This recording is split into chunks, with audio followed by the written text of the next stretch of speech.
Nobody decides to stay middle class. That is the first thing worth understanding. Nobody sits down at 25 with a financial plan and concludes that staying exactly where they started is the goal. Everyone intends to build. Everyone believes they will do better than the generation before them. Everyone has a plan that involves getting ahead. And yet the middle class has been shrinking in almost every developed economy for 30 years.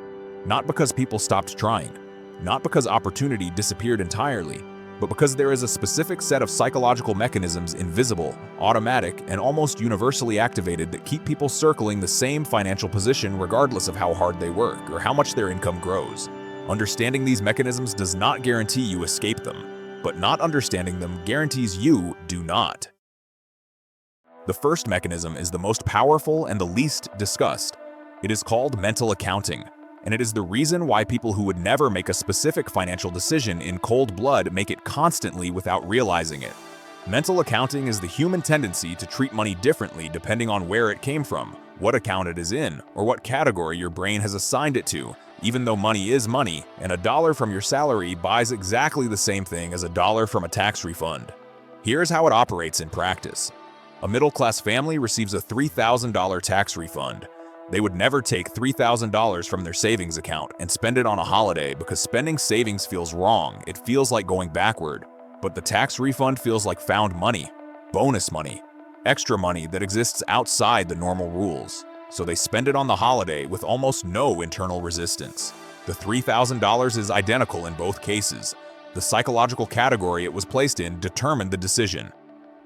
This same mechanism operates on bonuses, gifts, inheritance, lottery wins, insurance payouts, and any money that arrives through a different channel than regular income. The brain treats it as separate from real money. The rules that govern real money, save it, invest it, protect it, feel less applicable to found money. So found money gets spent. The wealthy do not experience money this way. They treat all money as identical regardless of source. A bonus goes to the same investment account as regular income. A tax refund goes to the same place as a paycheck. There's no found money category because they do not create one. The middle class loses enormous amounts of wealth over a lifetime to the found money illusion. Not through any single large decision, through thousands of small ones that each felt justified because the money in question did not feel like real money. The second mechanism is present bias. And it is the fundamental reason why the rational long-term financial decisions that everyone agrees they should make somehow never quite happen. Present bias is the tendency to overvalue immediate rewards relative to future ones, not slightly but dramatically and irrationally. Studies show that most people asked whether they would prefer $100 today or $110 in 1 week choose the $100. The 10% weekly return on waiting is extraordinary by any financial standard, but the immediate reward feels more real, more certain, more tangible than the future one, even when the future one is objectively better. This is why people consistently fail to start investing until later than they planned. The money available right now feels real. The retirement account in 40 years feels abstract. The sacrifice required today is concrete and immediate. The benefit is distant and theoretical. This is why credit card debt persists even among people who understand mathematically that it is destroying them. The purchase today is immediate and pleasurable. The interest payments are future and diffuse. The brain discounts the future cost heavily enough that the immediate purchase wins the calculation even when the rational mind knows it should not. This is why emergency funds do not get built. The specific emergency that would require it is hypothetical. The spending opportunity available today is real. The future protection always loses to the present option until the emergency actually arrives, at which point there is no fund to access. The middle class is not trapped by lower intelligence or less discipline than wealthy people. It is trapped by the same present bias that operates on everyone, but without the systems and structures that wealthy people use to counteract it. Those systems are not complicated. Automated savings that move money before you can spend it. Investment contributions that happen on payday before the present bias has a chance to redirect the money toward immediate consumption. Removing the decision from the moment by making it automatic removes present bias from the equation entirely. The wealthy do not save what is left after spending. They spend what is left after saving. The order of those two operations changes everything. The third mechanism is arguably the most socially destructive: status spending, the financial pressure to maintain visible signals of social position that consume resources that could be building actual wealth. The middle class occupies a specific and psychologically uncomfortable social position. It is defined by aspiration, the belief that advancement is possible and desirable, combined with the anxiety of maintaining a visible distance from the positions below. This combination creates powerful pressure to spend on things that signal status rather than build wealth. The car that is newer than necessary, the house in the right neighborhood rather than the slightly less prestigious one. The private school, because the state school carries a social meaning nobody wants their children associated with. The holidays that can be mentioned at dinner parties. The wardrobe that matches the income level being performed rather than the wealth level being built. None of these purchases are irrational in isolation. Each one has a genuine social function. The problem is the cumulative cost of performing a social position continuously across every category of spending simultaneously. The economist Thorstein Veblen named this conspicuous consumption in 1899, and nothing fundamental has changed about the mechanism since then, except that social media has multiplied its reach and intensity by making the reference group infinite and the performance constant.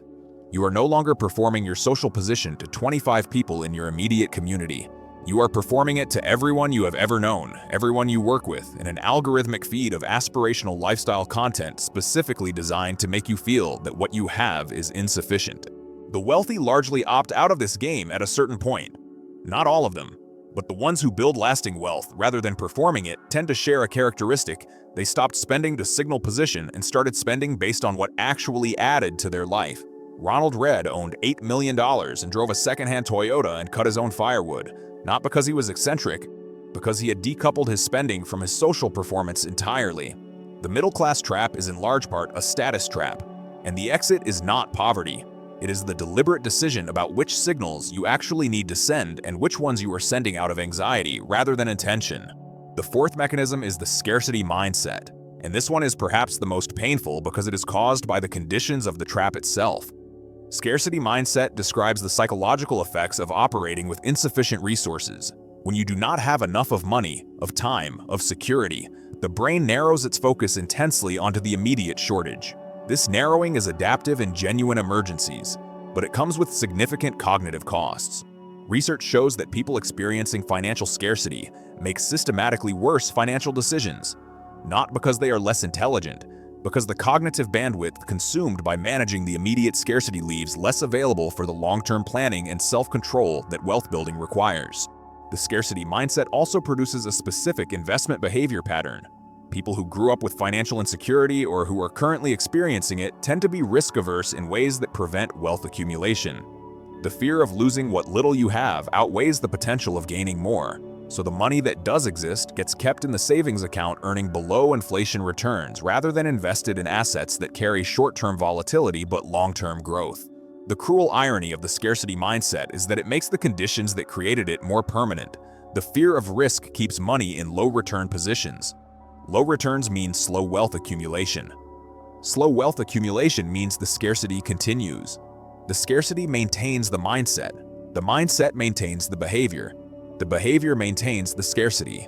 Breaking this loop requires understanding that the subjective feeling of risk is not the same as the objective level of risk. A diversified long-term investment in a broad stock index feels risky to someone with a scarcity mindset because any loss feels potentially catastrophic. The actual long-term risk of such an investment held over decades is lower than the guaranteed loss of purchasing power from holding cash. The scarcity mindset cannot process that distinction because it is too focused on the immediate threat to evaluate the long-term reality clearly. The fifth mechanism ties all the others together. It is the financial education gap, and it is not about intelligence or access to information. It is about the specific kind of financial knowledge that gets passed down within families. Wealthy families do not just have more money, they have more financial conversations. Children in wealthy households grow up hearing adults discuss investment decisions, tax strategies, asset allocation, business structures, and long-term planning as normal parts of daily life. Not as exotic technical subjects, but as ordinary practical matters that adults manage routinely. Children in middle-class households often grow up hearing adults discuss financial stress, budget management, debt, and the immediate practical concerns of making income stretch to cover expenses. These are real and important financial skills, but they are the financial skills of managing scarcity rather than the financial skills of building wealth. The result is a knowledge asymmetry that compounds over generations, not because wealthy children are smarter, because they were given a different map. And the map you are given determines which territory you can navigate. You can give yourself the map. That is what this video is. That is what understanding mental accounting, present bias, status spending, and scarcity mindset gives you the map that was not provided at the beginning. The trap is psychological. The exit is also psychological. It starts with seeing the mechanism clearly enough that you can make deliberate choices rather than automatic ones. The middle-class trap is not a failure of effort. The people inside it are often the hardest working, most responsible, most genuinely decent people in any economy. They followed the rules they were given. They worked hard. They spent reasonably. They tried. The rules they were given were not designed to produce wealth. They were designed to produce stability and consumption. Stability and consumption keep economies running. They do not build generational wealth. Understanding the psychological mechanisms is not about blaming yourself for having them. They are universal. They operate on everyone. The wealthy are not free of present bias or mental accounting or status pressure. They just built structures and habits that counteract those mechanisms before they consumed everything. You can build those structures too. Not overnight, not without difficulty. But the first step is always the same. Seeing the trap clearly enough that you stop walking into it automatically. You are already doing that.